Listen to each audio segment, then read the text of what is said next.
आज मैं आपको ना एक मसाला दिखा रही हूँ बना के। ये आप भी बना के रखिए, खुशबू तो बहुत अच्छी आ रही है। ये क्या है, तो ये जो ऑल स्पाइस का पत्ता होता है ना, उसका पेड़ है मेरे घर।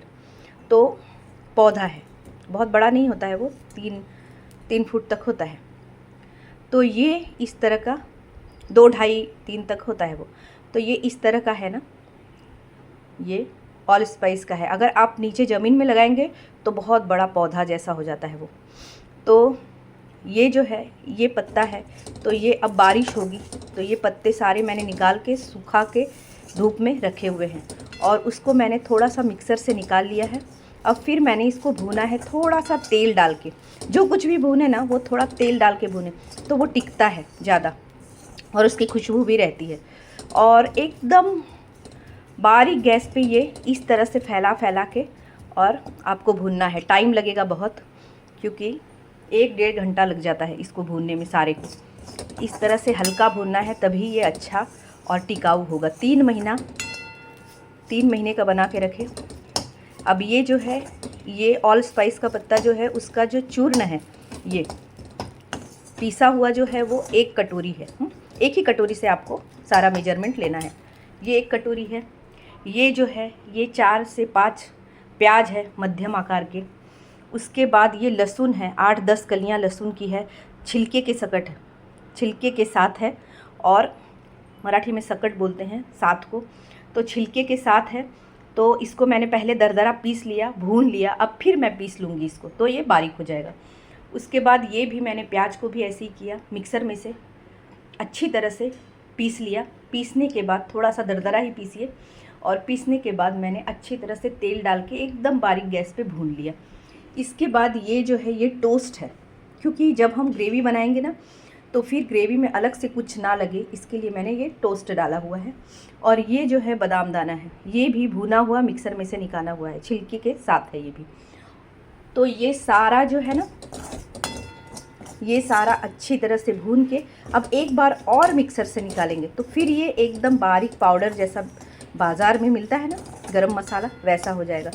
और इसमें जो है, इसमें आप थोड़ा सा ना लाल मिर्ची जो है ना, ज़्यादा नहीं, 2-3 चम्मच ही डालिए। लाल मिर्ची को भी तेल में अच्छी तरह से भून लीजिए, उसके बाद डालिए।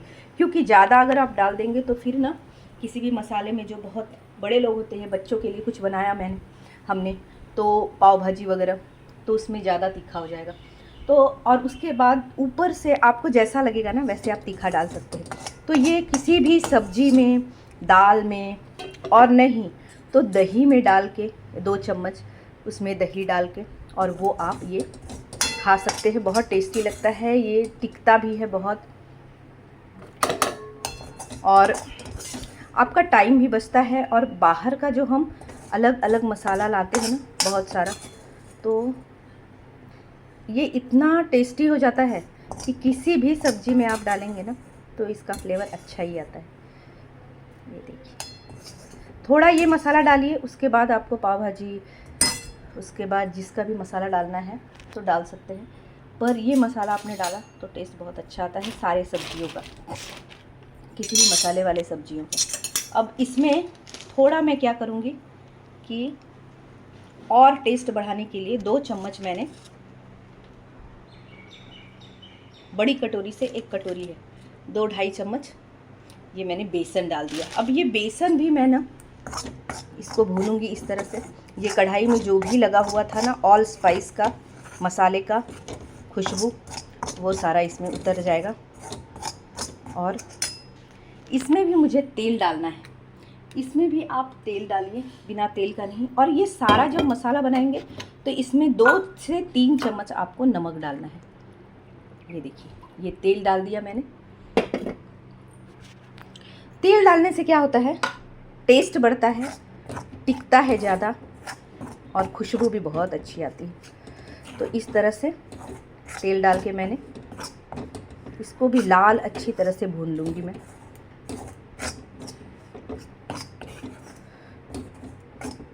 और ये सारा फिर एक बार मिक्सर से निकालूंगी, और इसमें थोड़ा सा तेल डाल के नमक और मिर्च जो है लाल मिर्च पीसी हुई वो भी इसमें अच्छी तरह से भून लूँगी। तो इस तरह से आप मसाला बना के रखिए, बहुत ही टेस्टी। और अभी बारिश आएगी ना, तो बारिश में बहुत बार ऐसा लगता है कि थोड़ा सा ना कुछ तो तला भुना ऐसा थोड़ा सा मसालेदार खाना चाहिए। तो ये ज़्यादा मसाला नहीं है, पेट ख़राब नहीं करेगा। और ये इस तरह से ये आपको सारा, और ये जब भूनेंगे ना प्याज, तो प्याज इस रंग का होना चाहिए, तब वो अच्छा, नहीं तो कच्चा कच्चा लगता है और वो उसका टेस्ट ना, जो फ्लेवर जो आता है ना, वो अच्छा नहीं आता है।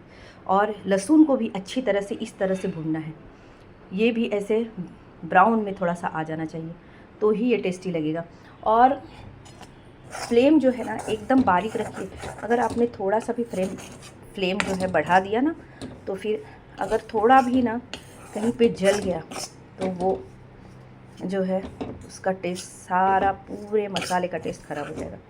ये देखिए अब ये भून गया, ये कैसे समझेंगे, तो ये देखिए ये छूट रहा है सारा, ऐसे अलग अलग हो गया और हल्का हो जाता है। सबसे बड़ी बात क्या है, कोई भी चीज़ जब भून जाती है ना तो वो हल्की हो जाती है। तो ये आप ध्यान में रखिए और इस तरह से मसाला बनाइए। अभी मसाला बना के अगर रख देते हैं हम, तो 4-5 महीने, अभी व्रत का टाइम होता है तो उस समय टाइम नहीं मिलता है, बहुत अलग अलग व्रत आएंगे आगे में। तो इस तरह से अगर आप मसाला बना देते हैं तो फिर आपको कभी भी कुछ भी बनाना हो तो अच्छी तरह से बना सकते हैं। व्रत के दिन सिर्फ ये मसाला नहीं डालिए, क्योंकि इसमें कैसे लहसुन और प्याज है ना, इसलिए। पर बाकी दिन आप इसको मसाला को डाल सकते हैं।